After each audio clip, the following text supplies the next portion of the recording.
Right, this week we're going to get straight into it and make this image. The section's called Rotate and Zoom, but we're not actually going to do that till right at the end. I will be going through this quite quickly. We don't want another huge long video, so if you're following it and doing it at the same time, just keep pausing the video. Okay, this is going to be a topper wording for a card. I'm going to make it a 5x7 card. So the first thing I'm going to do is open a file.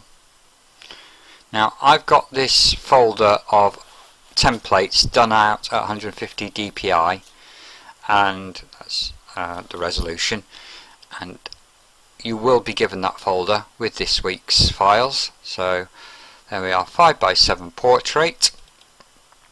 So that's the size of my card. Obviously I don't want the topper to be that big, so I shall go straight over, make sure the rectangular selection tool is picked, back to the paper, and just choose, it doesn't have to be the exact area, but we're going for size here, and I think I shall make my topper wording about that size. If I needed to alter it, remember I can just go to the bottom arrow here, which is change move selection, and I could just use that to change the size of that section, but about there should be fine, and I think that'll make nice size wording. So if I'm happy with that size, back up to the top and use the crop to selection tool, which is this one here, crop to selection. Just click on that and your image will be cropped down. So that's the size I want. Straight over to the layers palette and use the bottom left hand mouse button there to add a couple of layers. Reason why will become obvious. Choose the top one, over to the tool palette, and I'm going to choose the text tool,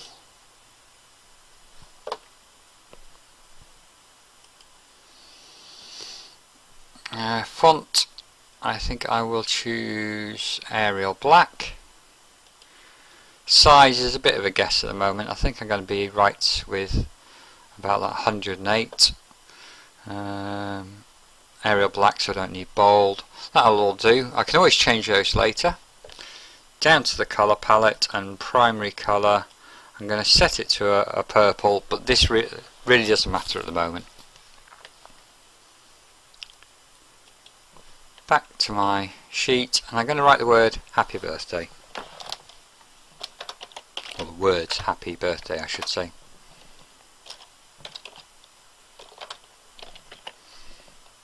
Now I've run off the side there, so I just grab that little tool there and bring it back. Obviously it's too big, so back to my text size, take it down one, and that's fine. That's taking it in. Okay, over to my selection tool, and this time I'm going to use the magic wand and make sure the flood mode is on the word I can never say, contiguous, and that's because I just want to select a word at a time, so make sure it's also on add. Tolerance I'm going to shoot right up. If you don't, you'll notice I hopefully won't show you, but if you don't, you risk leaving a little bit behind when we make these alterations. Now because we've got it on add, I can just click on the letters I want and it will add them, and this time we're going to alter that so it's the top move selected pixels. Back to the image and you'll see the grab boxes there.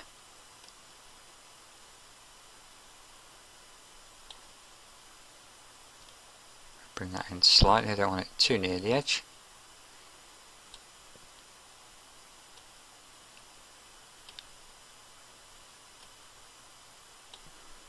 I think that's fine. Back to my magic wand again.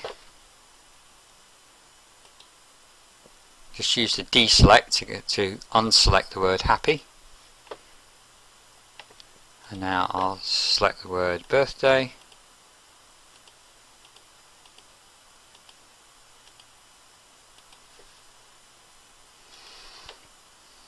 Top selection arrow again.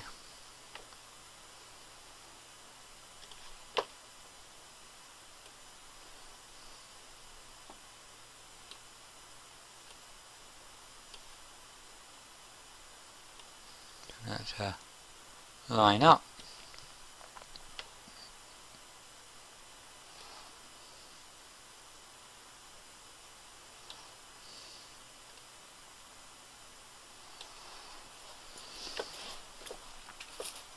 I'm just going to go through that once more. Magic wand. This time put it on global. Deselect to get rid of the word birthday. It's on global. I will stop going back to the tool window each time and tell you which one I'm going, but that's move selected pixels. I just want to move the whole thing down a bit. There we go. It's about in the middle. Yep. Right, deselect that. So we won't go to deselect every time now. When I say deselect, it is this little button up here, deselect.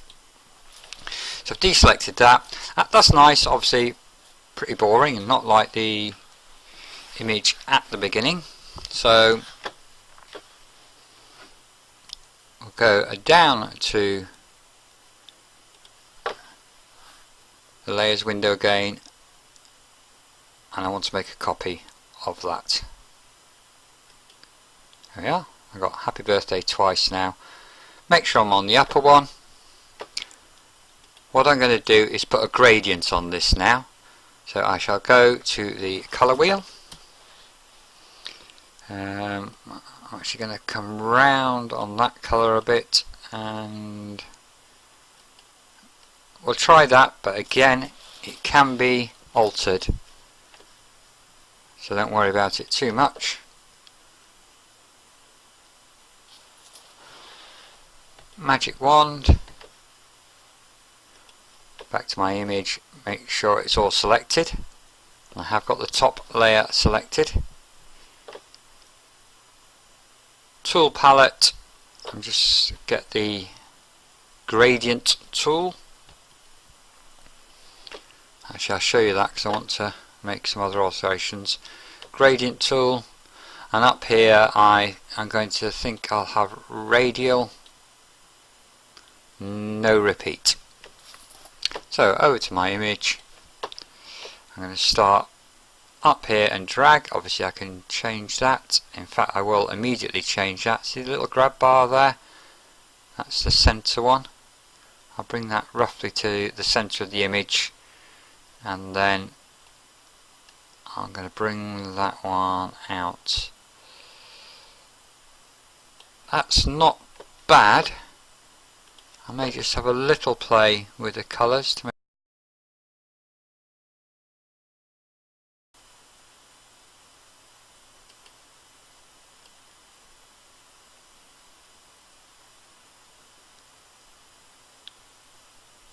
I think I'll stick there. Right, so that was the top layer. Just flicking back to the layers palette,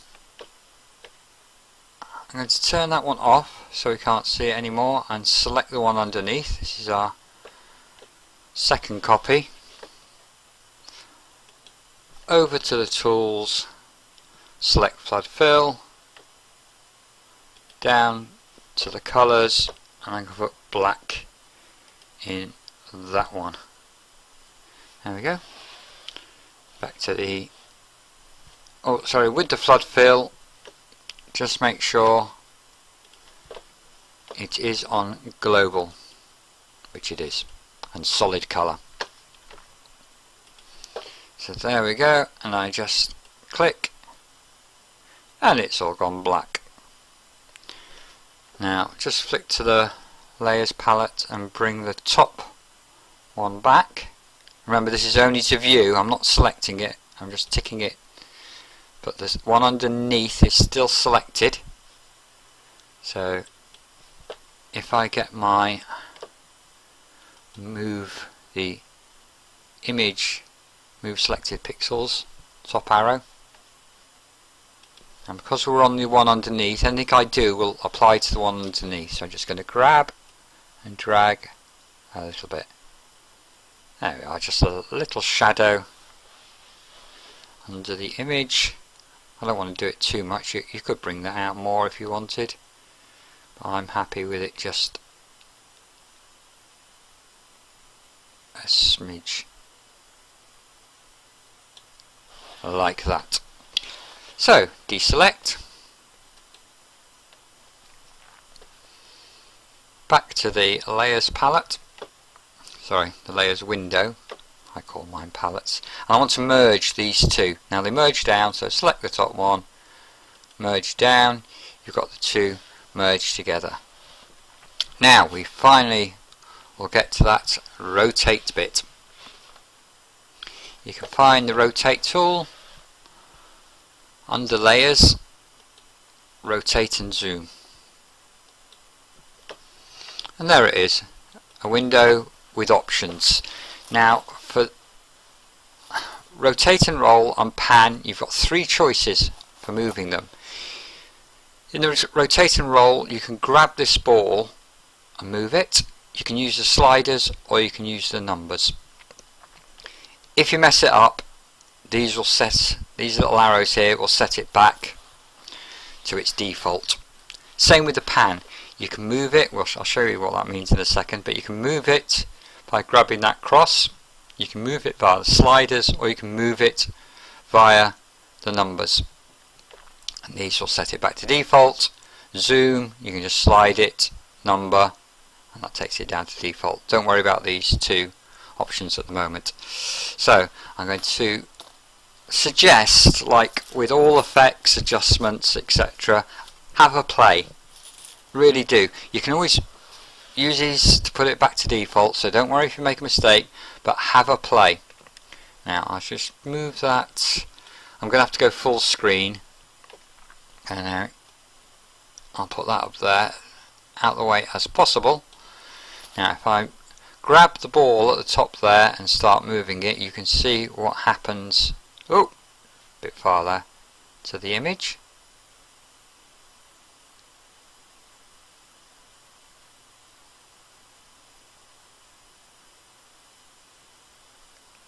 I like to have mine about like that. Obviously that's gone off the screen, so now it's the pan which sets where it is on the screen.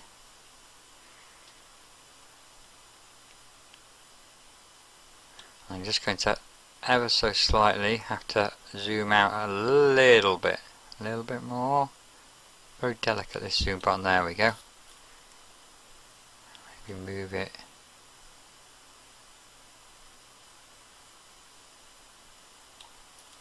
There we go. I'm quite happy with that. I say play with that as much as you like. You can get some really nice effects. I will just show you the tiling. I'm not going to use it, but if you wanted to, that's what the tiling does. You can see it's brought these extra bits in. Preserve background we don't have to worry about because we haven't got a background. Remember, we're doing this on a transparent layer. So I'm going to say OK. That's fine. And just to finish this off, I'm going to give it a bit of a background.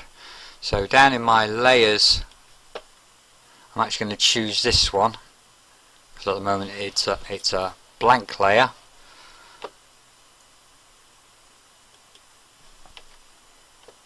It will be the gradient tool. I'm going to use linear this time, and I am going to have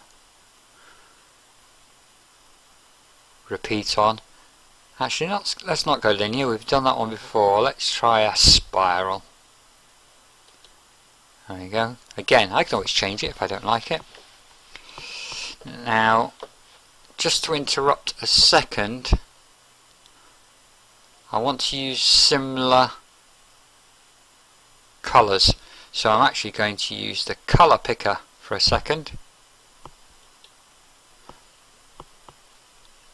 On the layers palette, go back to the top layer and pick the two colours I want with the left, so that's a left click, and the right, and that puts the two colours down as secondary and primary. Okay, so I've got the colours. I can flick back to the gradient tool, make sure I change the layer I'm working on again to layer 2 and back to the image. So I'm not quite sure where I'm doing this, so I'll just go from bottom left to top right at the moment. Not bad, I want that repeating, so I'm going to bring that back. I'm seeing more of the spiral. And actually,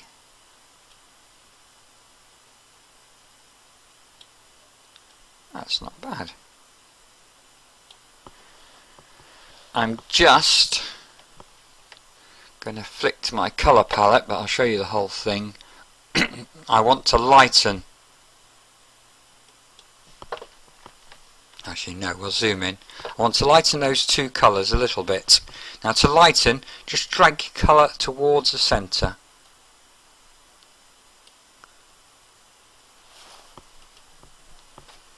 Drag it towards the centre. That'll lighten. Now if you look at the image, it has been lightened. Just the background there. I'm happy with that. I know it will fit on my 5x7 sheet, but the moment it would go edge to edge, so I'm just going to trim it down a bit. Back to my layers palette, and I'm going to merge it all down. So start with the top one and just merge down, merge down. It's now all one single layer. Rectangular select, and go from here. I want to get that spiral curve in there. That looks okay. Crop to selection, and there, I'm very happy with that. So that showed you a lot of techniques and hopefully got you used to some of the tools and flicking backwards and forwards. It might seem like a palaver, but A, it's fun, and B, I can get that down to about, I don't know, 10 minutes, possibly under. Then again, it's nice to take your time and decide something you like. Right, in the next section we're just going to have a quick look at making an image a different size, so resizing, cropping and canvas size.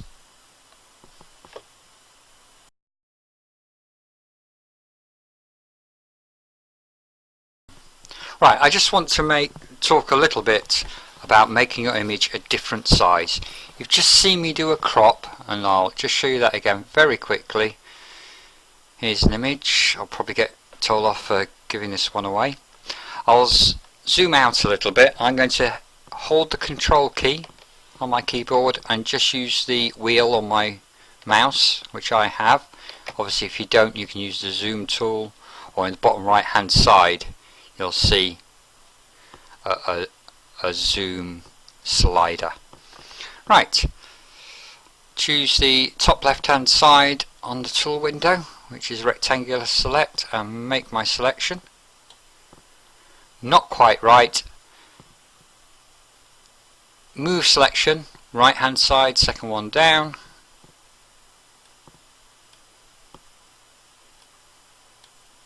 And I think that's about right. So in the top left we have the crop to selection button.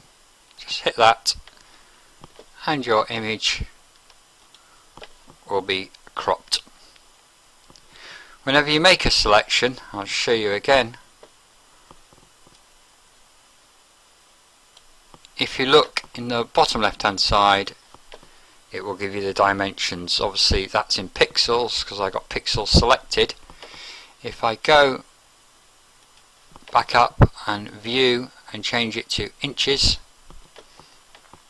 now you look right at the bottom left, the selection is in inches and the whole size is there as well. Okay, so that's how to crop to a selection, which is one way of altering its size. The next is a very obvious one. Let me close that down. The next is just to resize an image. Let me open another. There we go. This is an A4 sheet with a bit of decoupage on. If we wanted that smaller, obviously we need to do it, but keep the perspective, keep the ratio of the width to the height the same. So simply I go back up to the top left and it's image resize. Now that'll bring up a window which you can see here. You can either work in pixels or print size, and the other one will change, so don't worry about that. The other thing which will happen, as long as you've got this maintain aspect ratio clicked, if you change the width, the height will work itself out. If you change the height, the width will work itself out. So let's say we want to make this smaller. I'm going to show you a little trick. This is A4. If you wanted to be able to print it in A5 size, to go from A4 to A5, or indeed from A5 to A6, or A6 to A7, there's a trick. You take the lower number and put it in the highest number box. So replace the highest number by the lowest number. So in this, I would replace this one with 8.27.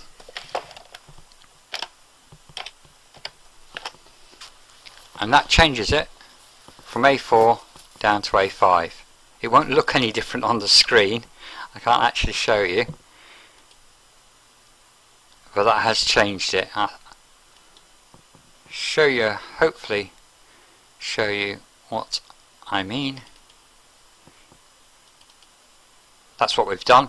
We've taken an image that size and made it that size, but proportional, so the figure doesn't get squashed. So that's resizing. You obviously don't have to go from A4 to A5. You can choose whatever size you want for it to go to. Finally, we have the canvas size. Let me close those down. Open another image.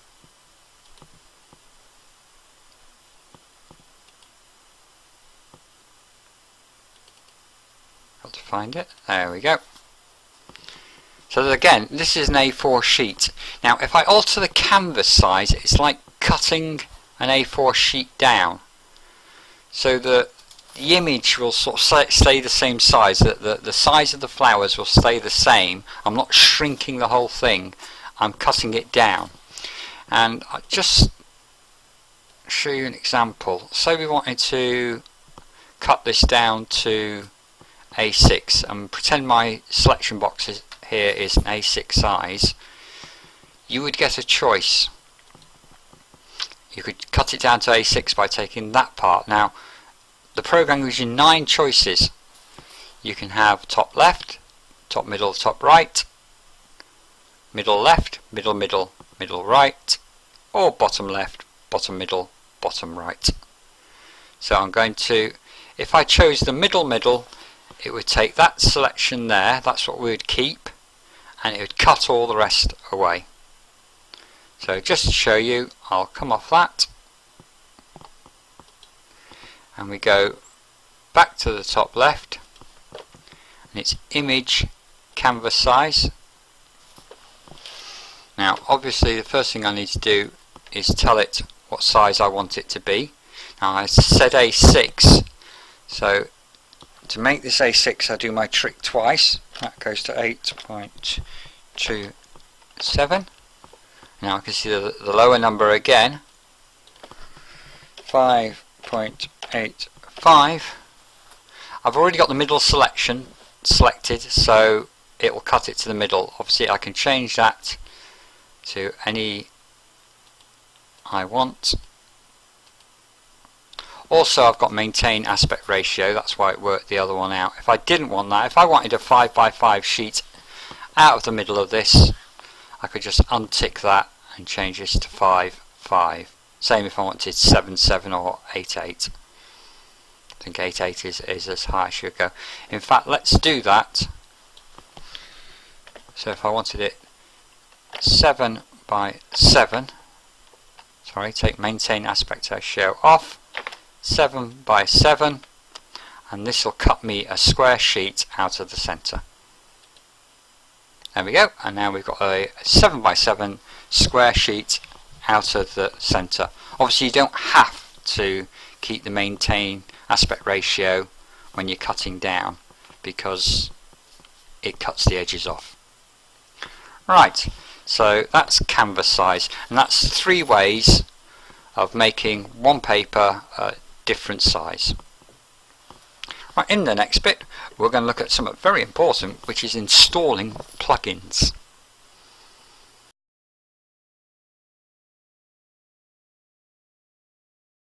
Right, this section is called installing plugins, but just before we install them, a quick word about what they are. They add extra functions to the program, and they go either under the adjustments or the effects menus. Now if we flick quickly into there, you'll probably notice already that I have got more adjustments and more effects here than you do. Now the reason for that being, these ones which have got what look like a jigsaw on the end have been added to the program. They're plugins. So lots of different things you can do to your images. Quick word of warning, because Paint.net is sort of in between versions at the moment, not all plugins work with both versions. Some only work with 3.51, some only work with version 4. Now I've tried to choose ones which work with both, but please do, before you apply any effect or adjustment, save your work. Then if it crashes for any reason, you haven't lost anything. So do save your work before you apply an adjustment. You wait, I won't do it. So I'll show you now how to install these plugins, and then in the final section we'll flick through a few of them showing you what they can do.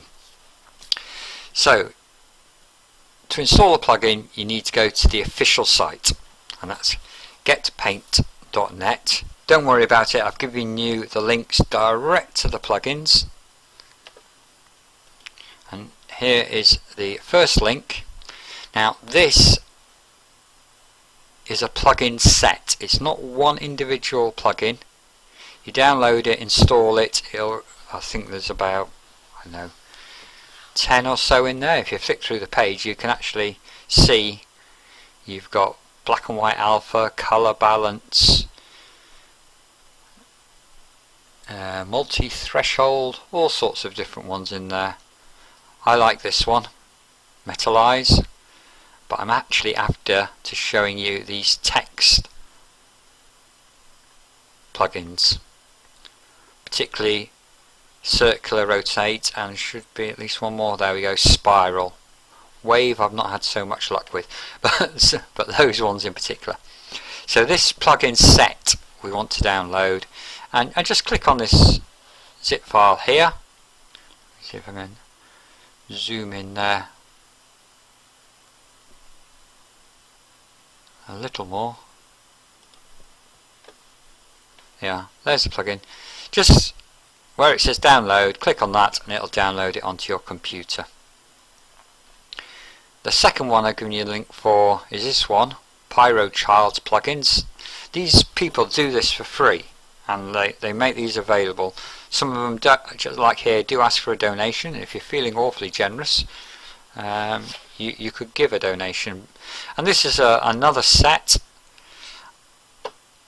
borders I use a lot. There's all sorts of ones in here, but I particularly want to show you grid warp, which I like, and later on we'll look at gradients and extra gradient effects you can get, and particularly that one, gradient mapping. So anyway, this one, nice big word, download. Just click on there and it'll download it onto your computer. You should now have 2 folders of plugins downloaded onto your computer, and they should both appear in your downloads folder. Now I can't tell you exactly where your downloads folder is. You may need to search on your computer for it. Mine was under home group home, so I went desktop, home group home, sorry no, just desktop home, and you can see, oops, I don't want to move that. You can see there my downloads folder. Find your downloads folder, hopefully you know where it is already. If you get stuck, let me know and I will give you a hand. But in your downloads folder you should find the 2 ones you have, zip folders you've just downloaded. I can see DPY plugins there. I'm sure the other one is here. It was Pyro, wasn't it? Assuming I've still got it on my computer. Pyro Child, there it is. So we've got the 2 zip folders, and if you're using certainly if you're using Windows 7 or 8, if you just double click on a zip folder, it should open. And we see a folder in there, so I'm going to double click on there again, and there you see a list of files. These are called DILs. I don't know why, because they've got no I in it. It's .dll. You might not see the extension depending on how your computer is set up, but you can see that list of DILs there. Right, now you want to open another window, and I've already got my computer up here, and you can see it lists my drives on my computer. And for everyone it'll be on their C drive, so find your C drive, double click on it, program files, double click on it, you can see what some of the programs I've got installed here. And obviously we're after paint.net, double click on that, and the effects folder. So double click on the effects folder, and you'll see I've already got lots. Can't remember whether you start with some, but I've already got lots of DILs in there. All you need to do now is you want to copy from the right hand folder, you want to copy from that zip file and place them into the program file.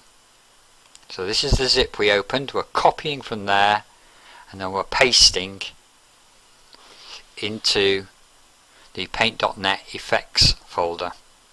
I will put this down in writing as well if you get stuck. Easiest way, we're in the zip folder, click on the top one, click on the bottom one, right click and copy. Now as long as you're in the right folder, which we know we are, paint.net effects, you can just go edit and paste, and it will paste those files into there. Now if you've got paint.net open, good time to restart. So I'll go through that one more time. I'm going to go back on my downloads folder. I'm going to find the other one, which is Pyro Child. Double click on it. Now it does have a couple of files in there which we don't want. Doesn't matter if you do have them, but they're 2 text files and they're both in bold. So here's another little trick. Click on the top one and click on the bottom one. That highlights them all.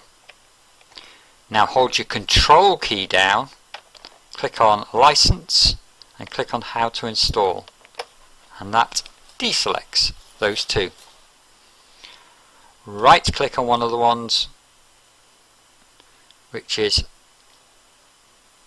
selected, I get a warning. Won't worry about that, and copy again. Back over to my paint.net effects folder, and it'll be edit, paste. I won't do it because I know I've already got them in there. Installing these plugins is as easy as that. Again, if you've got paint.net open, now is a good time to restart it. When you start them back up, you should find them all on the bar. Any problems with this, try reading the written instructions I'm going to put in the PDF, and if you're still having issues, please do contact me via the forum.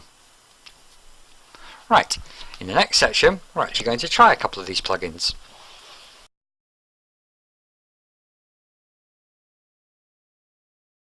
Right, now we've installed some plugins, let's try having some fun and using them. The first one we're going to use is Grid Warp, and in order to do that I need an image. This is just a fun type of effect, and one of my main problems is finding out where they are. I believe this was under Tools, yes, Tools, Grid Warp, and you can see it brings a copy of my image up in a different box. Now I've played with this before, so I know slightly what I'm doing, and on the top left here I'm going to increase the grid size, and I'm going to go 20 by 20. I mean, you will learn what's best for you. And what this does is you pull these little dots, let me come in a little bit further, pull these little dots and it warps the image underneath. Now you can only pull a dot as far as the next one, so if I wanted to pull that more I would have to pull that one first and then I can pull that. But it is one of those ones you just want to keep playing with. So that looks like the maximum it's going to go. Obviously that's not making any difference because there's no real image underneath that bit.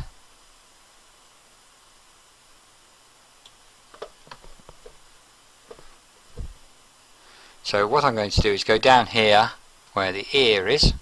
He's going to shoot me for this, and I hope you can see we're just ever so slightly increasing the size of the ear. Might pull it out a little bit as well.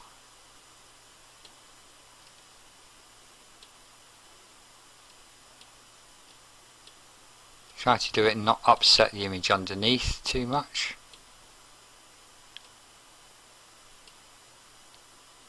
Take that down.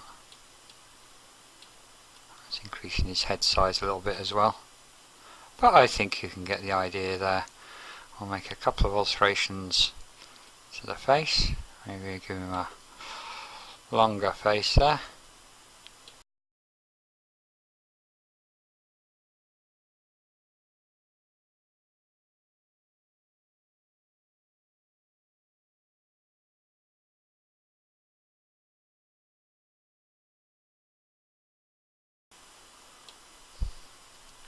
Right, I think you can get the idea. I say it's one of those ones you just want to have a play with.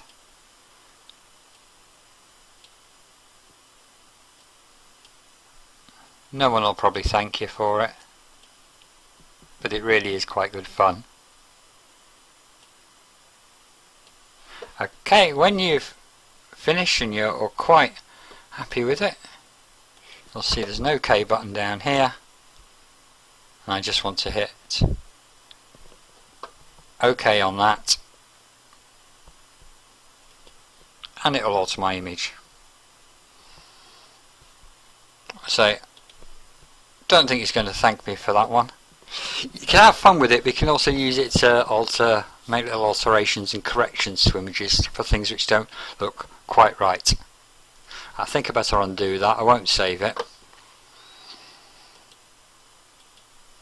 There we go, back to normal. Okay, that's just one effect which we have just installed. Won't save that. We'll open up a blank sheet and have a look at another one. Some of them it's not so much as of altering an existing image as making something virtually new. So we'll go back up to the images and you should see a whole new set of text formations here. So I'm going to start with the top one, which is circle text. And I'm sure the name gives it away. We'll zoom in a little bit so you can see what I'm doing, at least in the top bit. I keep on thinking happy birthday. I really want to put something different. Welcome to Craftville. Now that's going in black because I had black selected down in the colour chart. And if I think I'm right in thinking you can't make an alteration to the colour while you're in this. So I'm going to cancel it. I'm going to change the colour. So I've just used the colour wheel to change it to purple as the primary colour. And now I'm going to open it up again. Effects, text formations, circle text. And again we'll go welcome to Craftville. Now it's another one where you're going to want to play with the settings in the box. I'll certainly want to increase the text size a bit there, I think.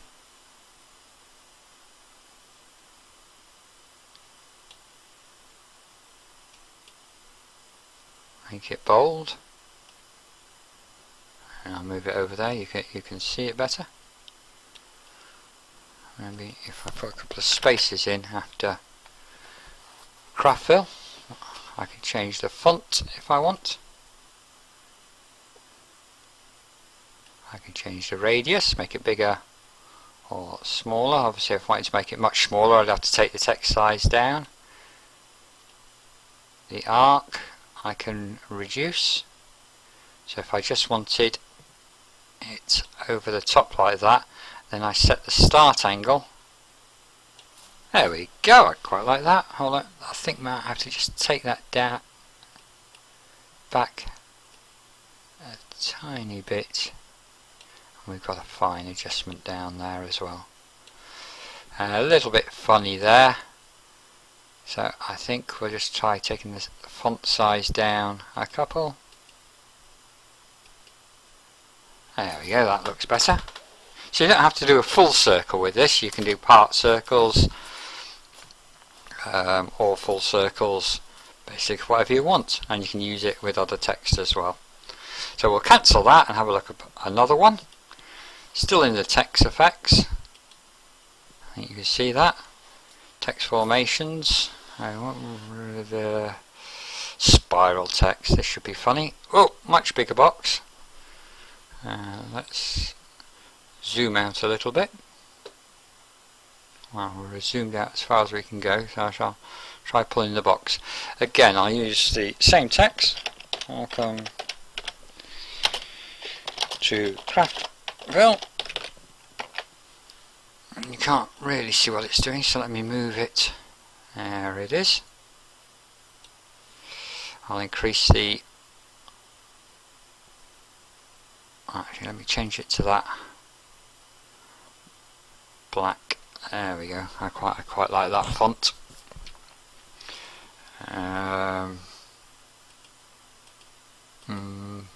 Leave bold on. Right, font size I'll make a little bit bigger to start with. Ooh, not too big.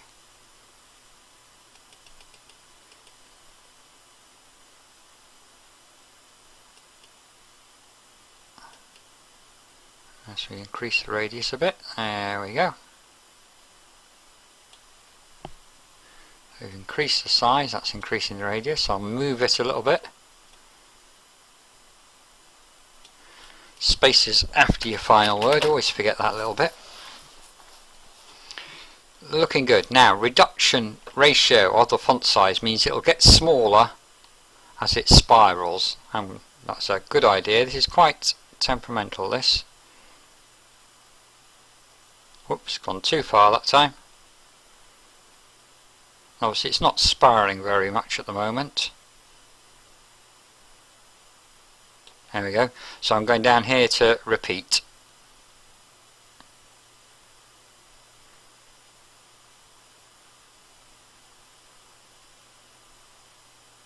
I shall have it on 5 times. I'll give it, increase the division so it's, and so you're just going to want to play with this. Oh, too much. Reduce the font size down just a little bit more. It's a bit. Increase the radius a little bit more. Give it a little bit more space, hopefully. Oh, no, too much.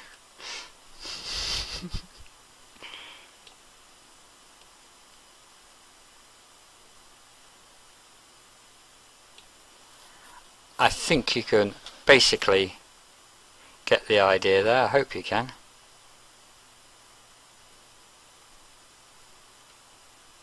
Oh, but have a play with it, and it will give some really nice effects. Believe me. You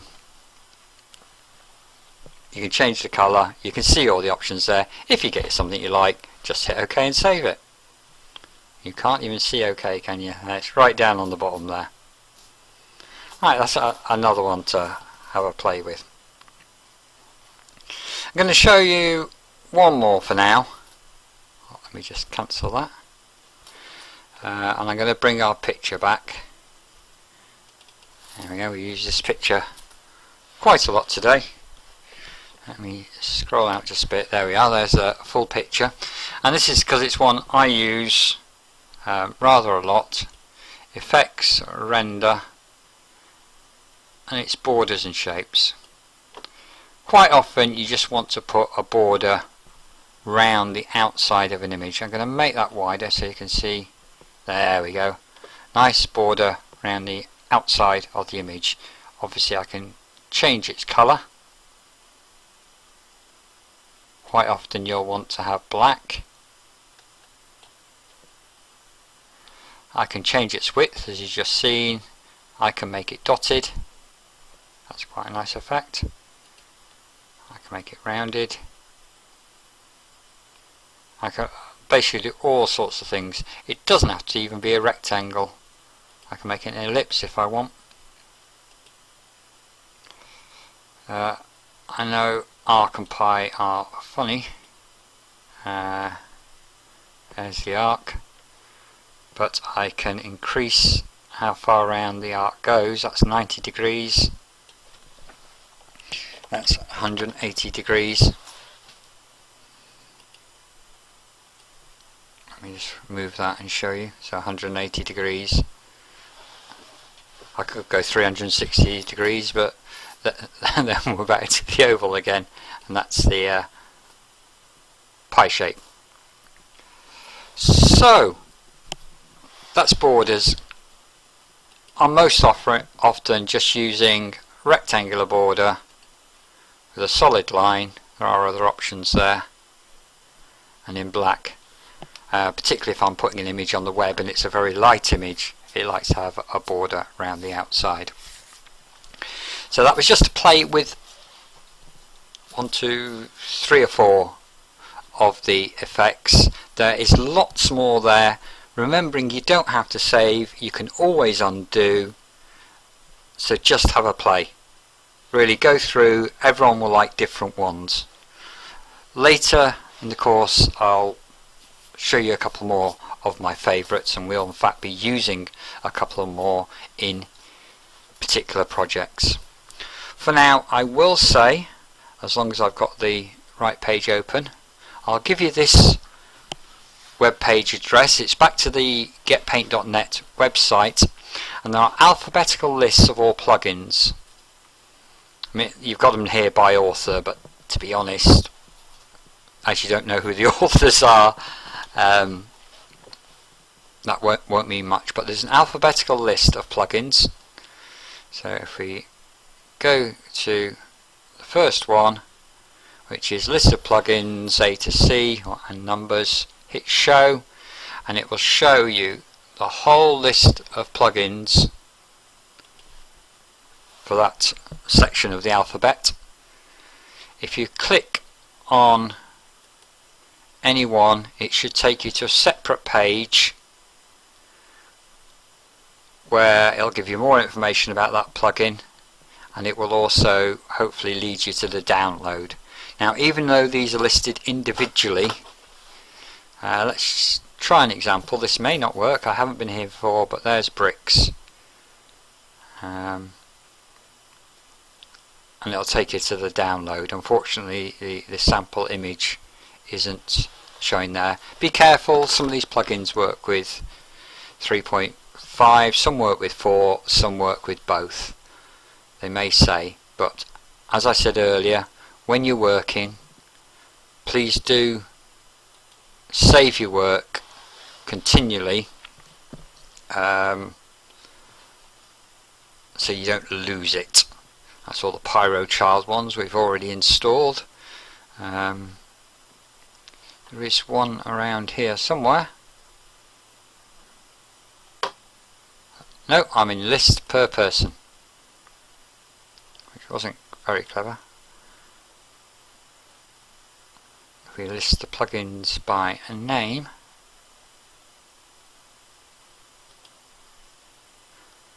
there is one here for Photoshop. PaintShop Pro 1 I've never been able to get to work, but if you use PaintShop Pro or Photoshop and you want to move some work across, this Photoshop file plugin, read the instructions, you install them somewhere slightly different, but that will enable you to open up Photoshop images in paint.net and indeed save them as Photoshop images as well. In PaintShop Pro you can save stuff as Photoshop, so if you're used to using Photoshop or PaintShop Pro and you've got files in Photoshop format, this will let you open those. But when you've got time for a cup of coffee and a sit down, there's some really nice, rainbow effects, kaleidoscope effects, etc. And you can install most of these depending on what version of paint.net you are using. Well, that's basically the end of today's lesson. I would like to just add, for those of you using version 4, you may have noticed my copy has changed slightly, and that's because they've released a new version which is an update and fixes some bugs in the old version. They've also changed the tools slightly down here at the bottom, and your line tool is now separate from your shape tool. If you wish to update, it's virtually an automated process. Go to the top right and hit this button here. Remember, this is only if you're using version 4. Only if you're using version 4. Update, check now, and just follow the instructions. You'll have to restart paint.net during that, so make sure you've saved any of the work you are doing. But that will update you to the latest version, which if you're using 4, I do recommend, because there are some bug fixes in there. Some little anomalies have been sorted. Right, I hope you've enjoyed this week's lesson. It has been longer again than I expected, and we'll see you next week. Bye.